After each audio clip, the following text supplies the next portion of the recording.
Juan 3:31 hanggang 36.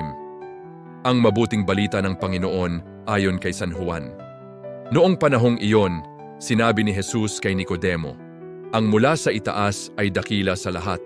Ang mula sa lupa ay tagalupa at nagsasalita tungkol sa mga bagay sa lupa. Ang mula sa langit ay dakila sa lahat. Pinatototohanan niya ang kanyang nakita at narinig, ngunit walang maniwala sa kanyang patotoo. Ang naniniwala sa kanyang patotoo ay nagpapatunay na tapat ang Diyos. Sapagkat ang sinugo ng Diyos ay nagpapahayag ng mga salita ng Diyos, at walang sukat ang kanyang pagkakaloob ng Espiritu Santo. Minamahal ng Ama ang anak at ibinigay sa kanya ang kapamahalaan ng lahat ng bagay. Ang nananalig sa anak ay may buhay na walang hanggan, ngunit ang hindi tumatalima sa anak hindi nagkakaroon ng buhay. Mananatili sa kanya ang puot ng Diyos." Ang mabuting balita ng Panginoon